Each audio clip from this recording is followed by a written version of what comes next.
Hello and happy Tuesday to everyone. We are back for another Industry Live. I'm ThatKimberly, and we're here sharing all things from our multifamily experience, trying to bring as much valuable information to our amazing audience. I just got back from NA, Deborah as well, and she's a little busy catching up on things. So I'm running solo with our guest today.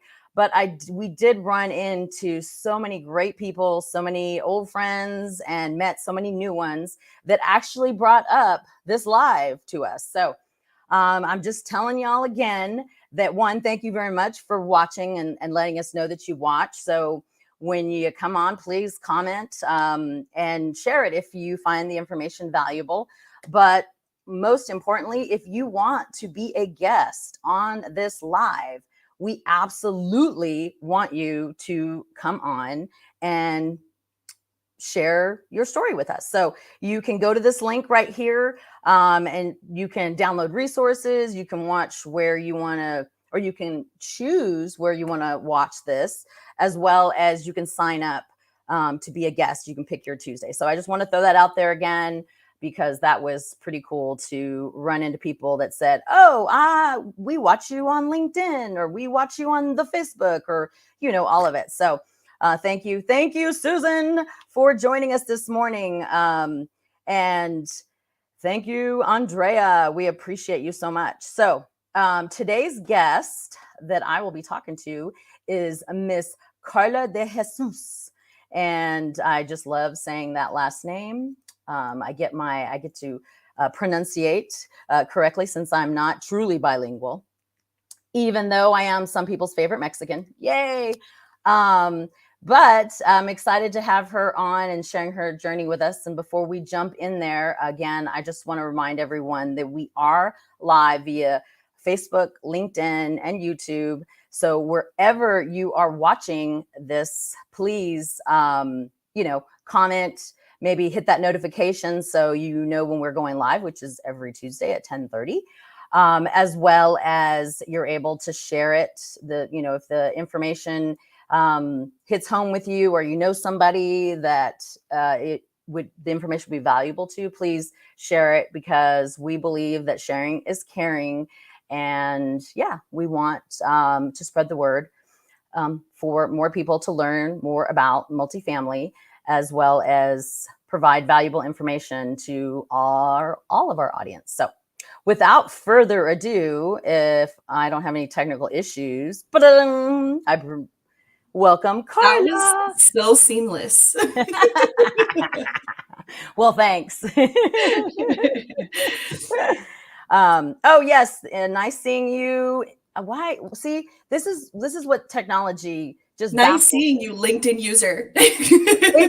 I don't know what's wrong. I don't know if that person did not, if we're not connected, I'm just coming up or maybe it's one of your followers. I have no idea. Like, possible. I'm still guessing. Yeah.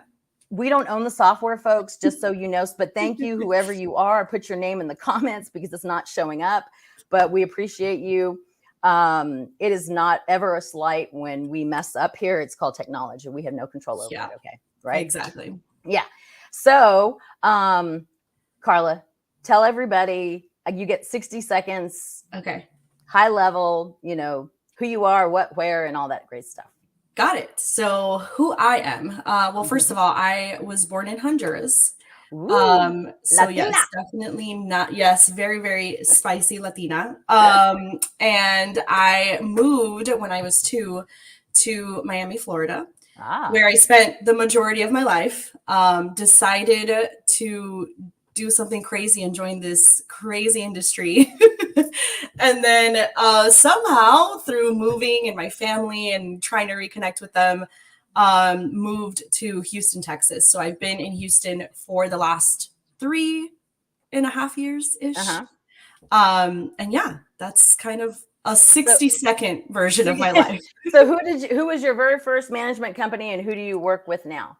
Okay, so very, very first management company was called And Position. I started as everybody or most people do as a leasing consultant. for First Asset Management, very small management company in Miami, Florida. And after lots and lots of growth and change, I'm now a regional director with Portico Property Management, and I've been with them for about 2.5 years. So awesome. Great journey. Yeah, that is Portico. Shout out to the Portico peeps. Yes. And shout out to Steve. Thank you, Steve. Oh, yes. Hello, Steve. I know. Yes, Steve he was one of the many that said that he watched us and joined us, and I also invited him to join us. So we will be talking to Steve in the near future. Awesome. But I will have to research why it is that he didn't come up on the technology, right? I don't get frustrated about it anymore. I just the laws of technology. So, so you went from, you started as a leasing person. Yes. Did you go to college? I did. So it's interesting how I got into the business, but I was actually going to work. I was working full-time in retail. And then I was going to school full-time to be a teacher. Well, to get my education degree. Okay. My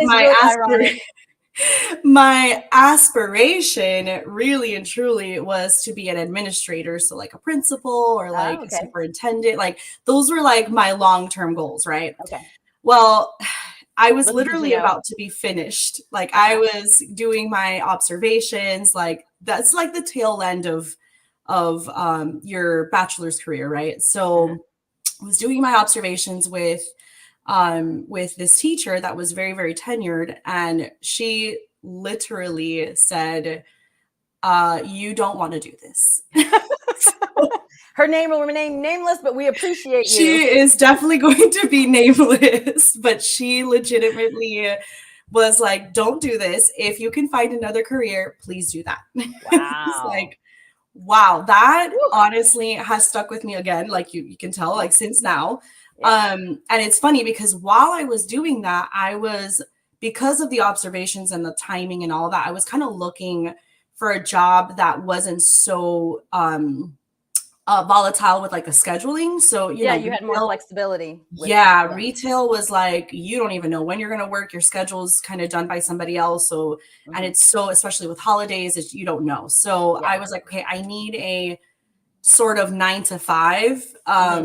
And I had just gotten married because I got married right out of high school. I needed a place to stay, of course. So I knew somebody that was like, they're looking for leasing. What happens? Comes with a discount. And I was like, sign me up. Yep, absolutely. It does. I actually, for 2 years, lived in Florida, in Clearwater, St. Petersburg, and the property manager asked me if I wanted to be a leasing person. I was like, nah, I'm going to go ahead and bartend on the beach. But I wish I would have, right? Like, I totally wish I would have been like, sure, I'll check it out, whatever, because, I had a degree and I just had graduated and was in that, I don't know what I want to do with my life. And why did I go to college? Like, if I'm not quite self-discovery. Sure. Well, I know why I went to make my mom happy, but and I graduated when it was Southwest Texas because it was very hard with all the partying that occurred at that school. Yeah. But I just wasn't sure, and I had to because I never interned. I didn't have a lot of marketing experience back then, but I had the degree that nobody's ever asked to see, but I have it. So it is. I think about that moment in time that when I was asked to be a leasing person. So, what do you love the most about multifamily? Honestly, I do get asked this a few times, and I really think it's the people. And I know that's so cliche to say, but when the whole pandemic happened and we kind of were like, everybody stay home, and you went more to like phone calls, or before we discovered this wonderful world of Zoom meetings and Teams and all the things. I like the one-on-one connection, or like the personal like contact, for sure, in-person, communication with people. Like that's definitely been something that's just part of my personality. So I do love technology. Don't get me wrong. I love the Zooms and the Teams is very, very convenient and efficient. Yeah. Efficient, but there is nothing like a one-on-one connection with somebody. Yeah, for and sure. I think that I got that at the leasing level. It's the one-on-one with the prospect. Yeah. You know, as an assistant, it was a little bit more difficult because you were kind of the bad guy of the property. Yeah, But pay your rent. Yeah. So I still got that connection though. And then as a manager and beyond, like I just learned so much from people, not just of people above me, but my peers, you know, people who've had a lot of experience before me, or people who were just brand new and were coming into the business that had such great ideas and out of the box concepts. So yeah. Well, Sochi agrees with you. Thank you, Sochi. Yes, the people. It is. I did appreciate that the pandemic helped our industry get better at Zoom and doing things like this. Yeah, technology in general. So it definitely made us level up and step up our game. I was already using Zoom. However, like that, there was still a little bit of I had to educate and teach, but now everybody's just like I'm learning stuff from others. So I'm excited for our industry. What do you what shocked you the most about multifamily? So I was gonna lead in with that too, because we're talking about technology, and I'm a millennial. Shout out to all the millennials. Even though I'm like an elderly millennial, I feel sometimes. You're modern. You can be a modern elder with. Yes, I will be a modern elderly millennial, but definitely on the cusp of not being one. But I love technology, so it really was something that was shocking still for me, because I was going to school and learning all the things. And I do think that that's kind of shocked me even till probably right up to the pandemic, where we were forced to really get with the times. That we weren't, or that not we, but that the multifamily industry was not very technology savvy. They were not technology driven. Welcome to my world. They weren't. And you know what? I don't even think it's more technology.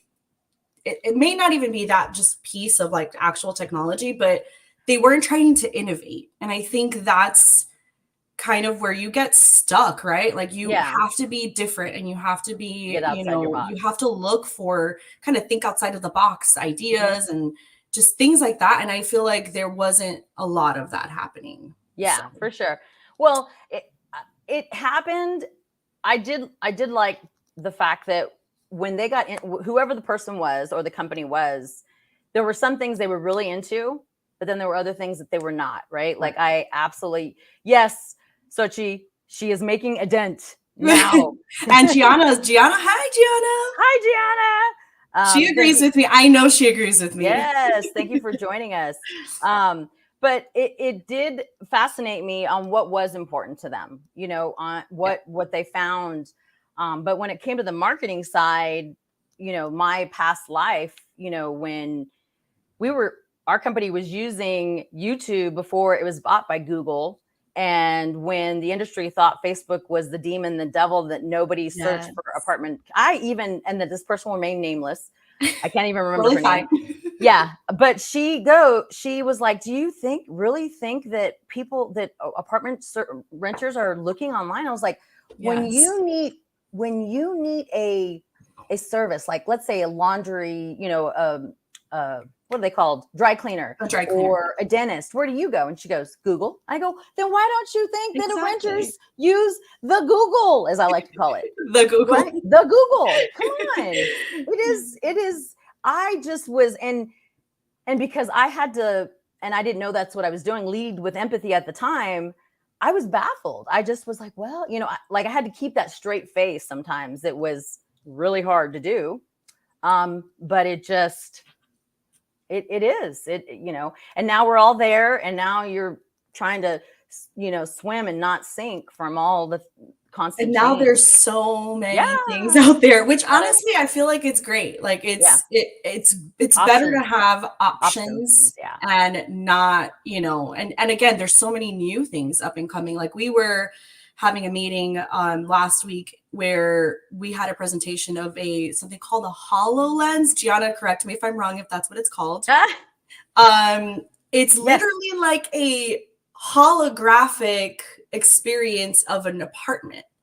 Oh my gosh. So think about where we came from when we were in the pandemic, right? Like we were doing self-guided tours. Some companies were doing them, themselves, or some people were using outside services like we did as well. Some people did VR. Like I remember doing that in 2015. Yeah.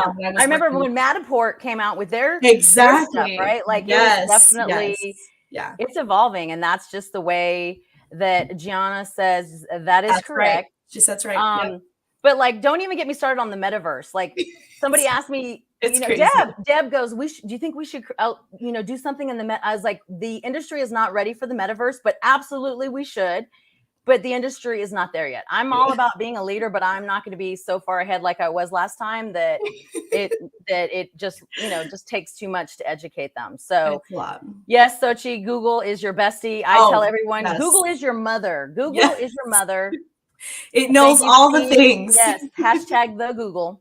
I have a friend's mom that calls it the Googler. So I like to use that word. Googler. I love it. Like, it's the way my dad always goes, can you get on that internet there, love, and look up and see what, like, because he's really into golf and things like that. So if you're Spanish, I think, Xochi, you might know this. Spanish moms and dads say, Googlealo. Woo, Googlealo. I like Meaning, go to the Google. We're going to have just the Latin.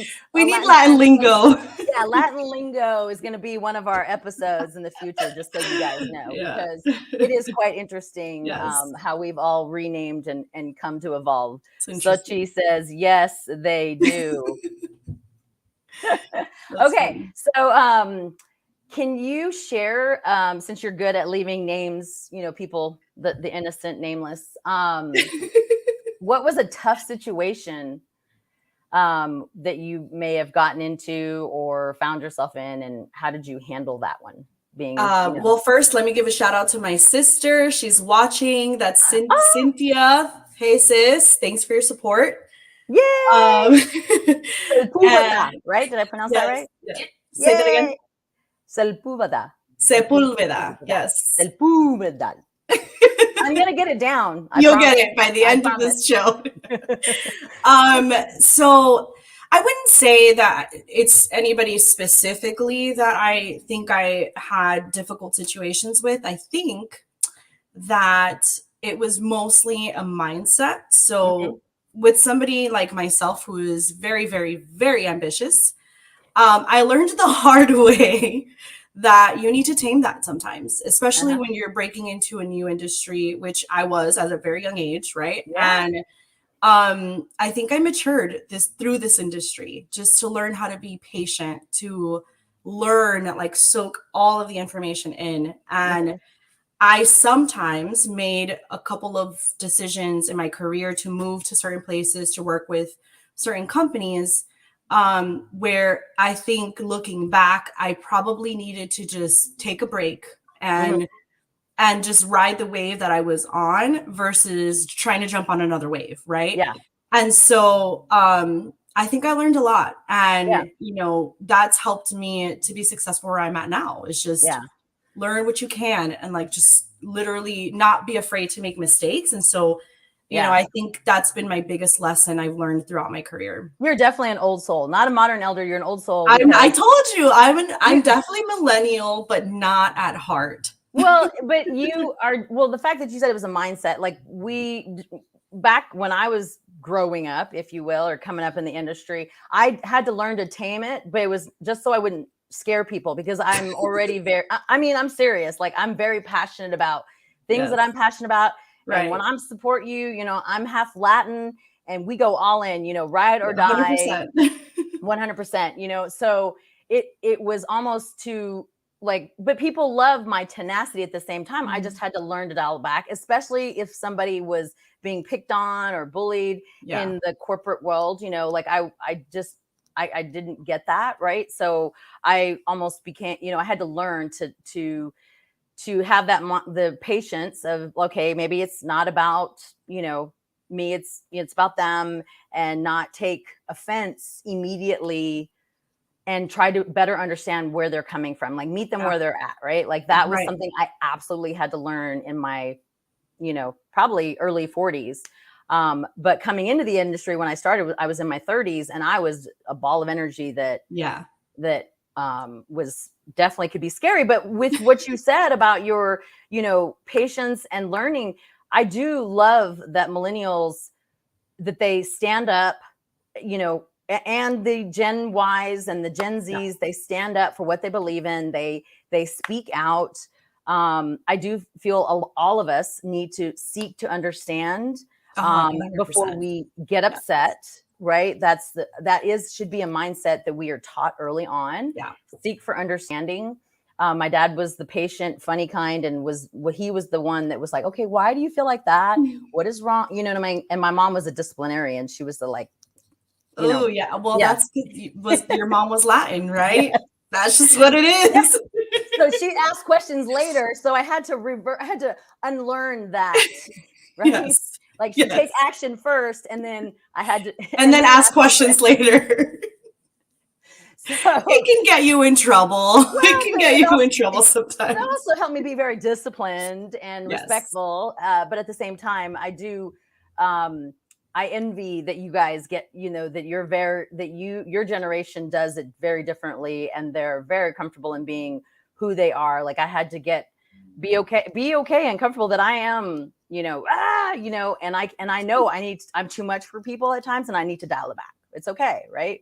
Exactly. And it's okay. And the thing is that it's okay to be that way. Like it's okay to be passionate about what you believe in. Yes. It's fine, right? 100%. But you don't want to, again, like we were talking about this before we started on the live, is you just got to know how to be respectful. You just got to know how to channel that energy in the right and productive way. So and not get upset, and seek to understand, and you're not going to, some people's minds you're not going to change, and be okay with that. I definitely had to learn that they have to learn on their own. If they ask me, I'm be happy to share my knowledge or the why, but if they don't, then it's not for me to change them. Exactly. And Xochitl brought up a good point. She said, being a good listener and don't take action right away on your emotions. I think that's huge, because as Latinas, number one thing, when you feel like someone's coming at you, or somebody said something, or you just you see something you don't like, you're gonna step up and you're gonna say something. And heaven forbid, don't share with your mother, sisters, or your best friends, because everybody's gonna be jumping in the car and things are about to go. They will come running. I agree. 100%. Just know that will occur. So, but we're great to have in your corner, right? Yes, 100%.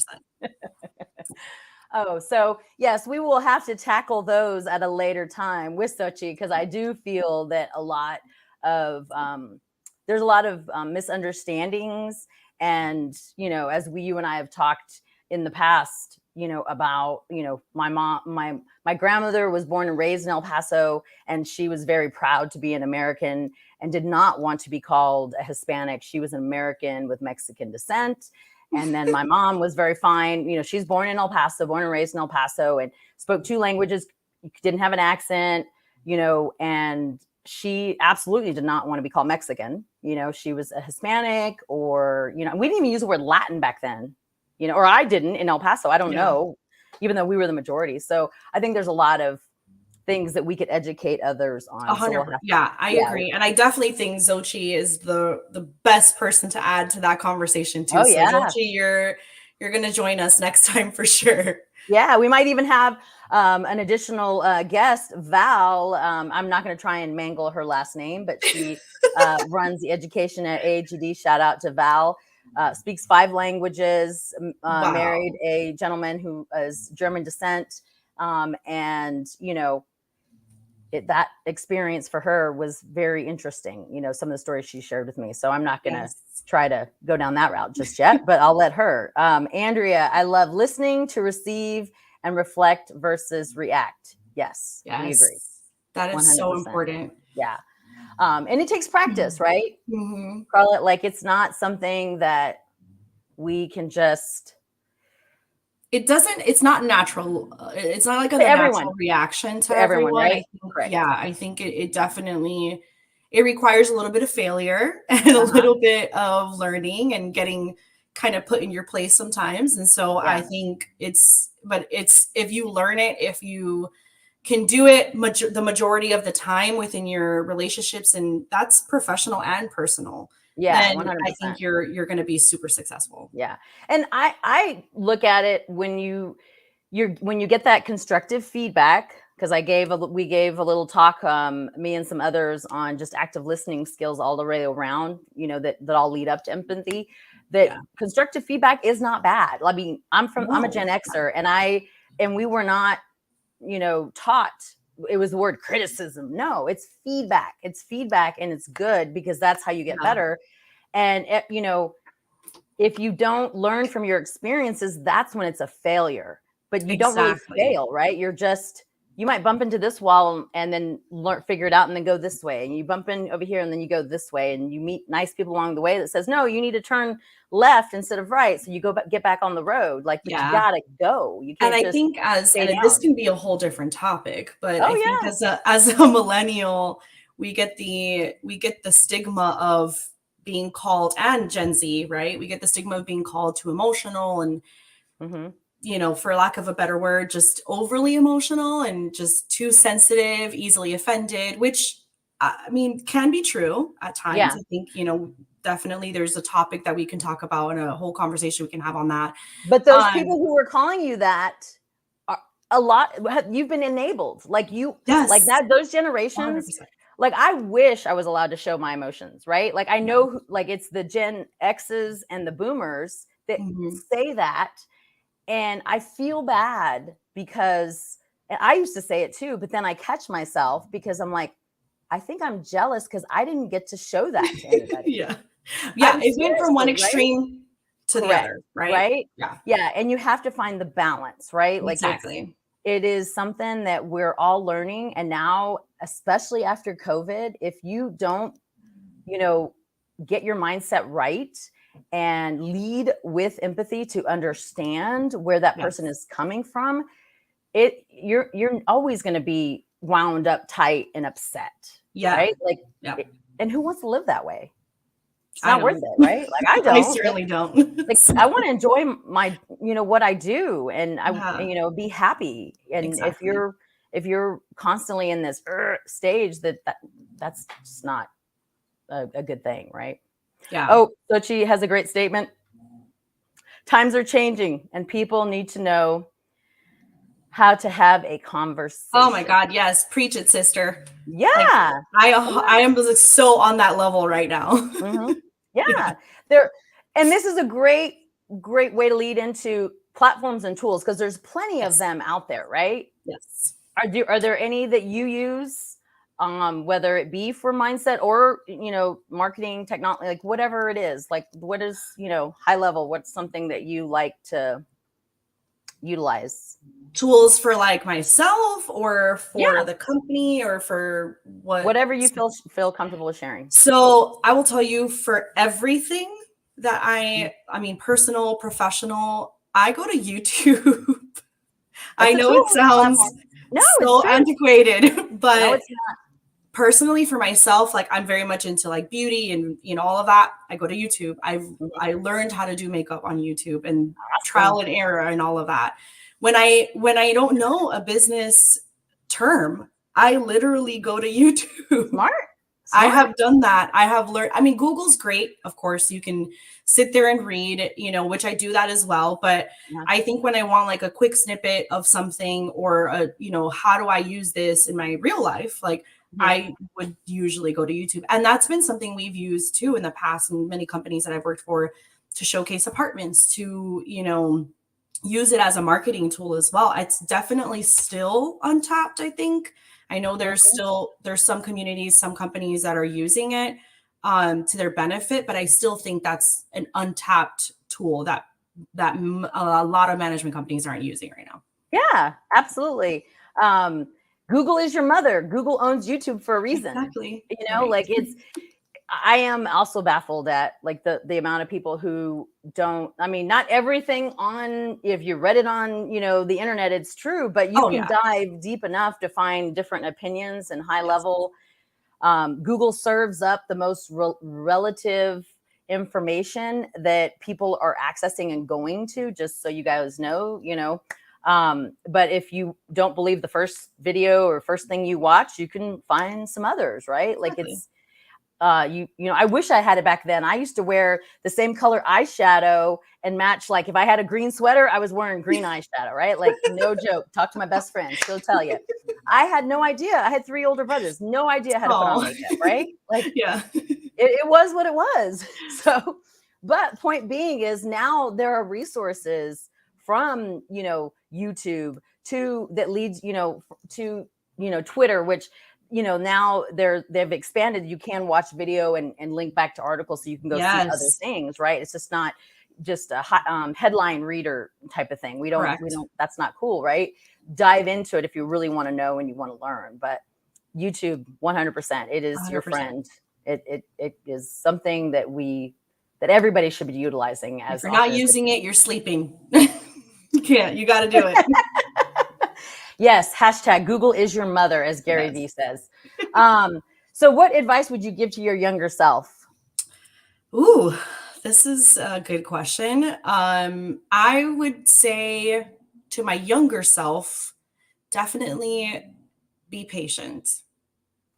That's it. Okay. Like that is my number one. I want to say it's, I wouldn't say it's advice, but I am a very, very impatient person, which is great. I never got that. I don't.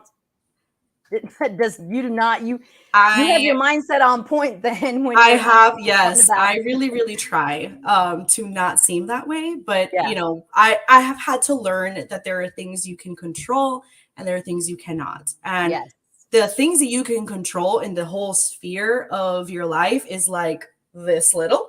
and you can control yourself. Exactly. Mm-hmm. And the things that you cannot control are like this big. So like to your point, the one thing you can control is yourself and your emotions and the way you think about it and the way you use the situations you're put in and turn them around. That's it. Like you're the only person who can change that mindset. And so that's just one of the biggest things that I think if I had learned that when I first started, Me too. When I first was an adult, I think my life would be a lot easier, but then I wouldn't be where I'm at today. Correct. So it's kind of like, I'm glad it happened. I agree. And we can all wish and want, all the things that, you can't go back. So why live in the past, right? We can only learn from our experience and take whatever we've learned moving forward to make it a better experience the next time, right? Yes. It's something that I wish more people would learn that. It took me a while to learn it. I'm still learning every day, trying to catch myself. Yeah. Like we're all human, right? Nobody's perfect. And just because we say we talk about these things doesn't mean that we're experts in it. We're not 100% on top of it all the time. No, so absolutely. You might catch me one day being impatient. I say it out loud. Like, I'm like, oh, it's just me, Deb has a shout out to Deb. She says, I'm on the struggle bus, right? Or I'll say I'm having a caregiver day, right? Because of my mom, just because, whether it's an emotional, whether I'm upset with her or something, or somebody else that's affecting her mood and everything else, like that has taught me patience, because I can't control her. I can't control that somebody else. Yes. All I can control is how I am towards her and that or that other person. And when it comes to her, the calmer I am and the way, and when I lead with patience and empathy, she feels it. It changes her mindset. For all those who don't know, my mom has been living with dementia for almost 12 years.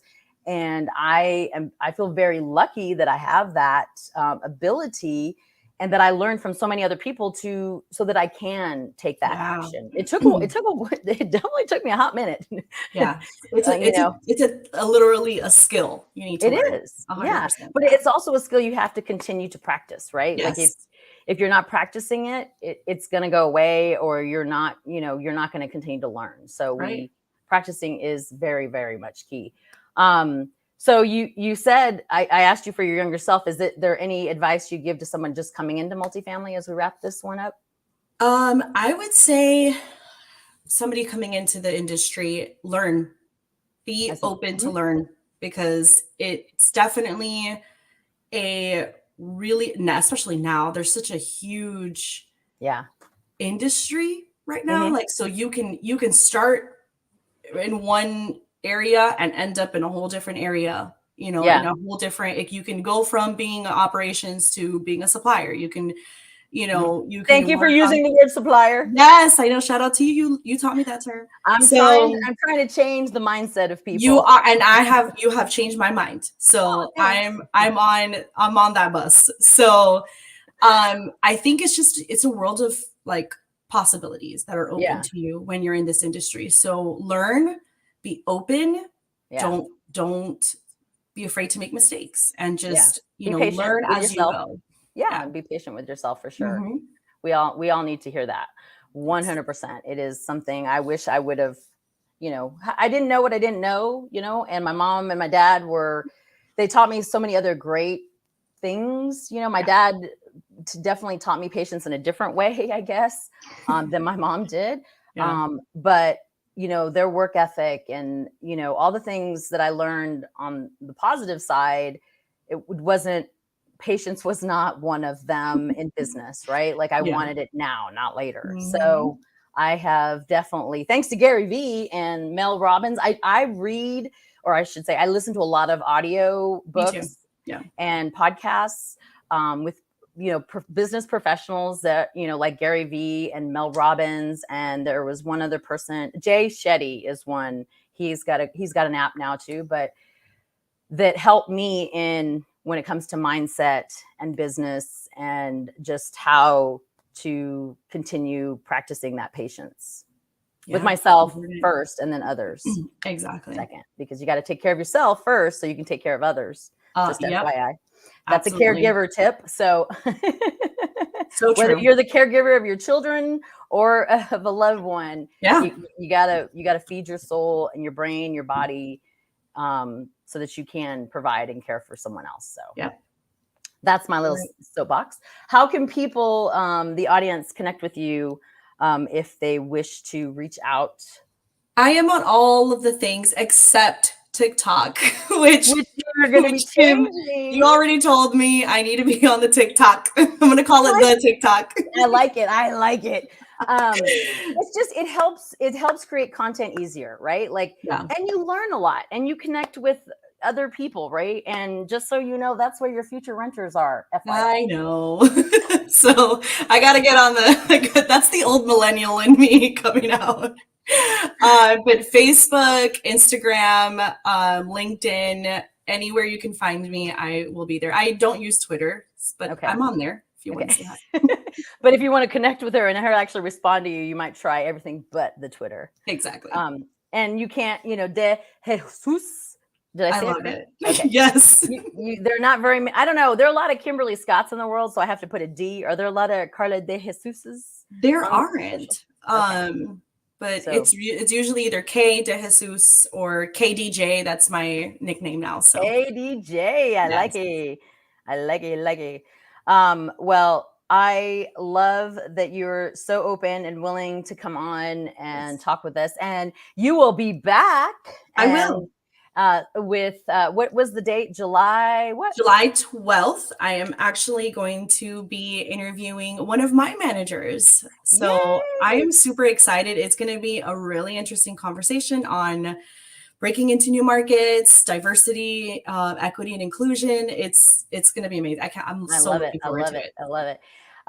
So thank you everyone who joined us today. Sochi, Susan, Andrea. Did she pronounce it Andrea? I think she said Andy. Andy. She likes Andy. Okay, Andy.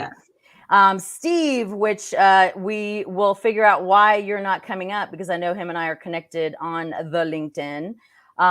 Gianna or Giovanna? Yes. Gianna. Okay, yay. See. And anyone else I might have missed, anyone who watches us on the replay, please put hashtag replay and what city you watched us from, as well as what is something else that I want to remind. Oh, yes. If you saw me at NAA or Deborah and mentioned that you watch us, please come on and be a guest. We want you to be a guest. You can go to this link. If you don't want to be a guest, there's resources down there. You can also pick where you want to watch us from, so you can subscribe as well. But there is a link on there that you can schedule.